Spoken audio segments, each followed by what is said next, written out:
À l'ouverture de GIMP, l'outil aérographe est sélectionné par défaut. Cet outil utilise une brosse.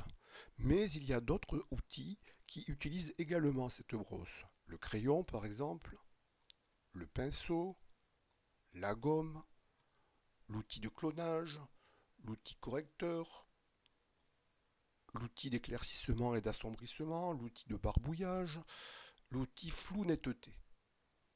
Je me positionne sur l'outil pinceau qui est utilisé couramment dans GIMP. La brosse sélectionnée par défaut est la brosse Hardness 0,50. C'est la dureté de la brosse. On voit que ces bords sont flous. Ici, je peux faire varier la taille de la brosse. Par défaut, la taille est de 20. Ici, il y a l'option proportion, l'option angle et l'option dynamique. Ces trois dernières options sont très peu utilisées.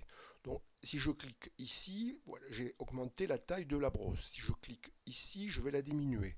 Je peux bien sûr faire un cliquer-glisser. Là, je réduis. Si j'applique ici, on voit que les bords de la brosse sont flous. On peut changer la brosse. Je clique sur la petite croix ici. Une fenêtre apparaît, dont la brosse sélectionnée est la brosse Hardness 0,50. Donc là, c'est présenté sous forme de grille. Je peux demander une présentation sous forme de liste en cliquant ici, ce qui est parfois plus pratique. Donc, ma brosse Hardness est sélectionnée. C'est la 0,50 ici. La dureté peut varier. Là, c'est encore une brosse plus douce, une brosse un peu plus dure, et là, une brosse très dure. Je sélectionne cette brosse. Si je clique ici, je compare ici. Les bords sont nets, ne sont pas flous. Pour travailler dans GIMP, on utilise souvent la brosse qui est sélectionnée par défaut, donc la brosse Hardness 0,50. Pour faire varier la taille de la brosse, nous l'avons déjà vu, on clique, on fait un cliquer-glisser. On peut aussi, si on fait un clic, puis un deuxième clic, surligner cette partie. Et on n'a plus qu'à taper la valeur désirée par-dessus. Par exemple, si je veux 40, je tape 40.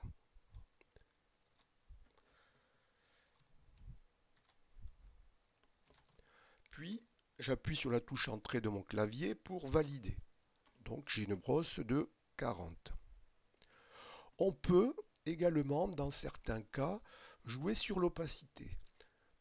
Par exemple, si on veut mettre certaines ombres et que on trouve que ces ombres sont trop foncées, on peut baisser l'opacité et voilà, on a une couleur plus claire. Donc, selon les exercices, on joue sur l'opacité de la brosse. On peut bien sûr remettre l'opacité à 100%, la réduire, un peu comme pour le curseur taille.